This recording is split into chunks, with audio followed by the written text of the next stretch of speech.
Good morning, my friends out there. Welcome to today's training. Today's another episode of Blunt Cake. It's episode number 9. It is No One is Obligated to Love Us and Why That's a Good Thing. So, check in with yourself before you watch the rest of this episode, because this can be confronting and activating, as it's a pretty blunt thing. So go gently with yourself. Be kind with yourself. Don't force yourself to face things that your nervous system, your body's like, nope, not ready for that. So be kind with yourself there. And if you're new to me, I'm Marshall Burtcher, and I help codependents rediscover their well-being and happiness. Help them be happy again, or even for the first time, by helping them heal the trauma bond, come to know, love, and live who they are, and create happy relationships in their lives. So before we get started, I need to share this out to the community. The community is your safe haven here, where you can find tools, guidance, and support in your journey out of codependency and into who you are. The link is above on Facebook. It's below on YouTube. And if you're on YouTube, hit that subscribe button and join us. Come get tools, guidance, support, connection, friendship, a place where you can be understood in your journey, because coming out of narcissistic abuse, coming into who you are, exiting codependent dynamics, a lot of people don't get it because they've never lived it. They have no relationship to it, so they can't conceptualize the kind of hell, the kind of confusion, the kind of struggle that is. So I'm going to get this shared out to the community right now. Boom, boom. Let me know you're here in the comments below. Let me know how you're doing. Okay. So we ready for blunt cake here? Just going to give you one more chance to whoop, check in. All right. So you checked in. Great. So no one is obligated to love us. No one. And it's actually a good thing. Now, a lot of times we ought to be loved, right? There is this notion, like for instance, our parents ought to love us. That makes sense. That's a biological bond. That's part of how we are genetically engineered. We expect and want love from our parents. That makes total sense. Hey, Apollo. It makes sense to desire that from them because it's instinctive. It's natural to us. It's what really matters to us, right? And especially as a child, we're like, And as an adult, yeah, mom, dad, they love us, our siblings, things like that. It's part of our primal bonding. It's part of our survival.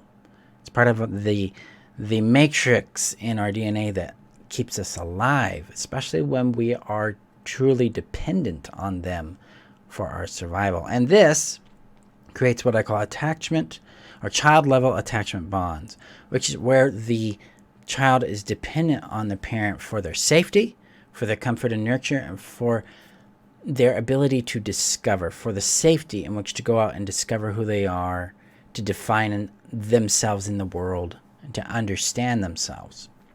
So we're dealing with something extremely primal there. But as we grow, we mature and grow up into adults, sometimes this doesn't mature. Especially in codependency, it can't mature because our brain, the power of our brain, its focus, is utilized in trying to keep us alive in an unstable and chaotic environment because we don't have safety.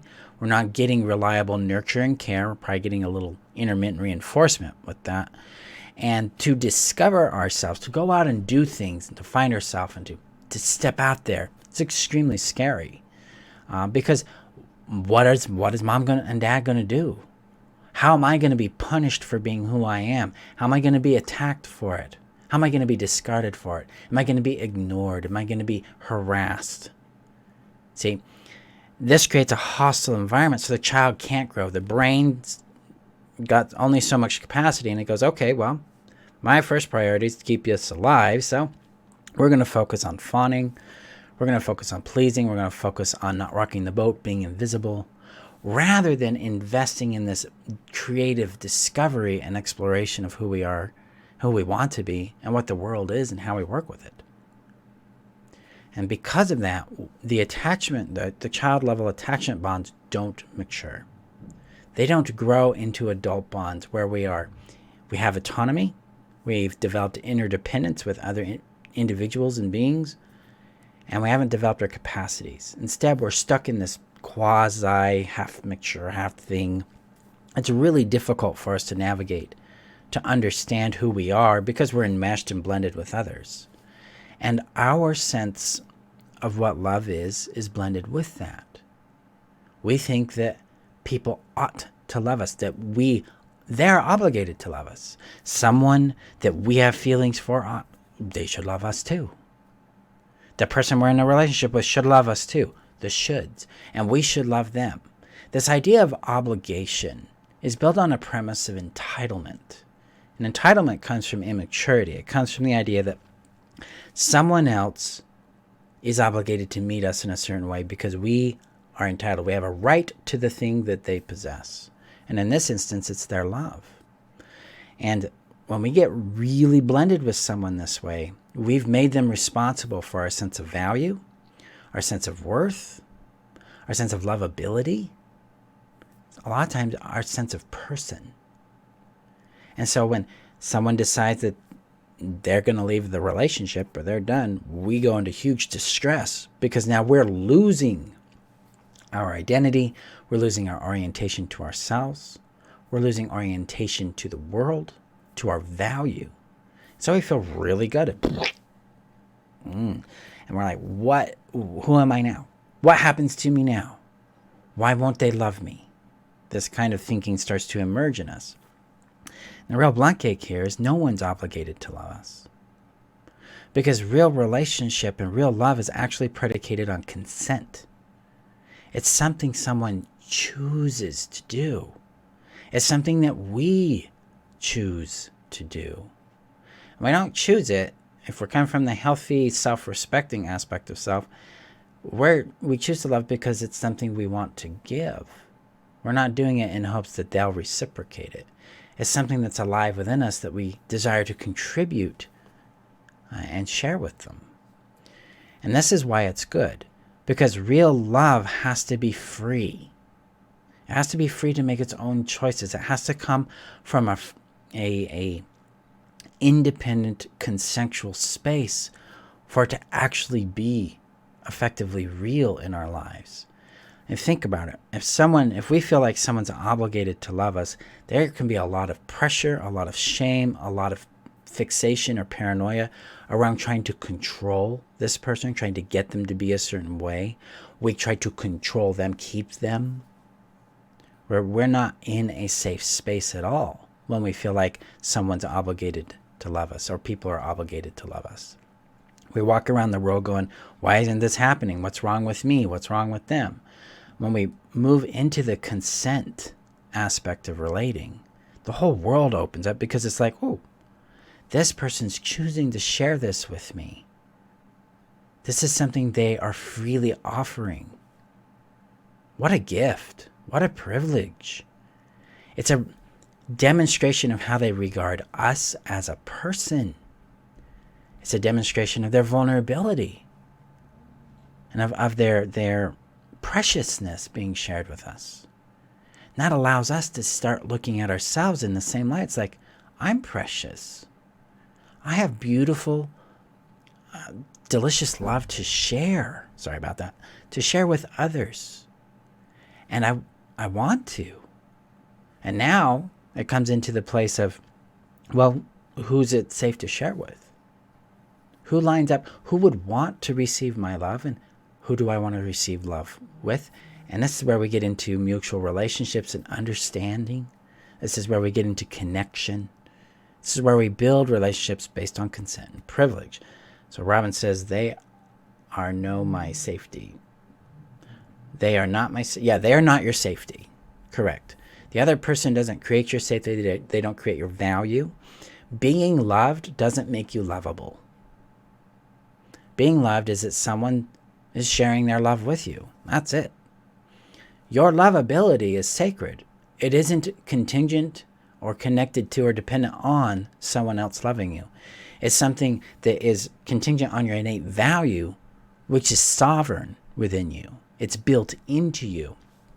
Part of us growing up, maturing into who we really are, discovering and living who we are, is about coming into contact with that innate value, beginning to tune it in like we do on a radio. Tune it in and then begin to trust it, lean into it, respect it, follow it, let it guide us.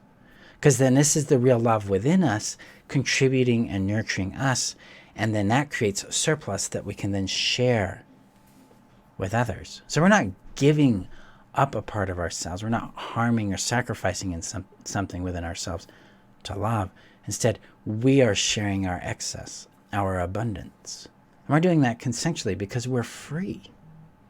They're loving us because they are free.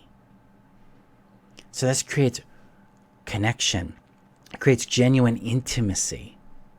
It also creates trust. It creates safety. It creates a security in the relationship, a stable bond.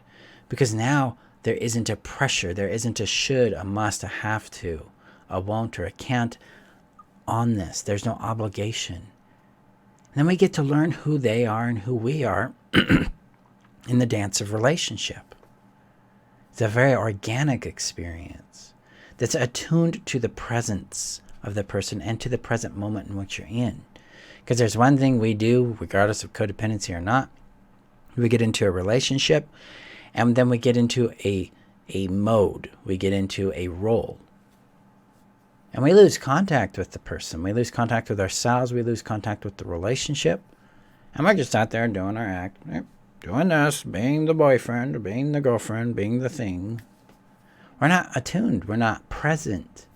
And then the relationship starts to suffer because they don't feel seen, loved, or heard. Maybe we don't feel it because they're not attuned. We start wondering why there's this chasm between us. Intimacy, companionship, support, and play start to suffer. Yeah. We got to come back to presence because real love is present. It's just like, oh, here you are. I see you. I feel you. I value you. All based on that consent. All based on the premise that relationship is a privilege because we are gifts. We are precious. So there's actually no necessity or usefulness in the idea of obligation, entitlement, or expectation. Instead, it's really, hey, I see you. I love you. And I just hold space with you. Maybe I have a want or a need that shows up in this connection. I'm like, I have this want. What do you think? What do you think about this want?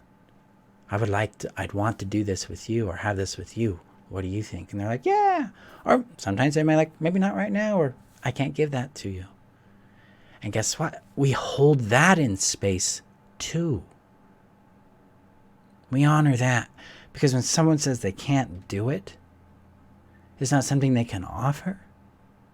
That's an act of love too. That's an act of respect for you and for themselves. It's a big vulnerability. It steps out there and goes, I can't. We're revealing ourselves. And we can receive that from someone with love. I mean, we can just be disappointed. We can be sad. It's not like the negation of how we feel about it. It's more like, I can feel sad. I can feel heartbroken. And I can be like, I really respect that.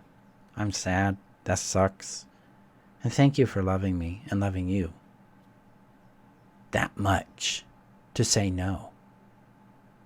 Because now, again, it's built on privilege. It's built on consent, which produces this honesty and this transparency that just makes it secure. That's why we don't need obligation. And this is why no one's obligated to love us. Because we are truly autonomous. We're sovereign beings. And we have the right to choose where, when, and with whom our love is experienced and shared. Now, how they receive it will teach us about where they belong in our world. See, we're not looking to try to make people fit. I use this model called the what, how, who model of relating. So there's 4 variables in this. It's the what you want, the how you want it, the who, which is who you want that from or with, and then the result that's created with these 3 variables. So it's kind of like it's an equation. The what plus the how plus the who equals a result. And my goal in relationship is to have compatibility that produces well-being and happiness in my life on a consistent basis. So that means I need to understand my what and value it, treat it with the intrinsic or innate value it has, respect it, understand how it works for me, and then understand how this person works or doesn't with what I want and how I want it. Because that's where compatibility shows up. And I can know if this is working or not because of the result. The result defines whether or not this is working, and it needs to work for me and for them. Healthy relationships need to add to the well-being and happiness of everyone involved, or it's not working at all. It can't just benefit one person, because then we're not in a relationship. We're in either a benefit ship, like, hey, man, there's only one person benefiting from this, or a dictatorship, because it's an abusive or controlling relationship, things of that nature. That's why obligation isn't necessary. We get to find out how people fit with us, how we fit with them, and we get to consent to that experience and then build from it. That allows us to have sustainable, happy, fulfilling, compatible relationships in our lives, whether it's business, whether it's love, whether it's friendships, whether it's therapeutic or whatever, platonic. This is how we do it. And this is why obligation is not necessary, and why no one is actually obligated to love us, because they have their freedom to choose where their love goes, just as we do. And when we come to respect that, we get to build happy, healthy relationships with people who really love us, and we really love them. There you go, guys. That's today's Blunt Cake episode. Let me know your thoughts on it. Just post them in the comments below. Go gently with yourselves in this, because I know when I had to confront this and come to terms with this, I was not a happy camper. It took me a long time. I mean, I probably about 2 years of really working on this, because I was so hurt and so angry about how I was not loved. And we all intrinsically need it. We need to be loved. We need to be valued. We need to be cared for. It's one of our it's one of the 10 core needs that we have. Yet, we can't expect it from people. We have to open up to whom loves us, because that's what they do. And receive from that and create connections with people where we both click there. So this can be a difficult journey. I hold space for you there. Not an easy thing. If you want assistance in that, I recommend enrolling in the Heal Yourself Strategy. The link is above on Facebook, below on YouTube. So go gently with yourselves, my friends. This is no easy thing, but it's an important truth for us to come into, because as we mature into it, we become free. Free to love and free to be loved in ways that we have yet to understand, but yet are going to be real for you.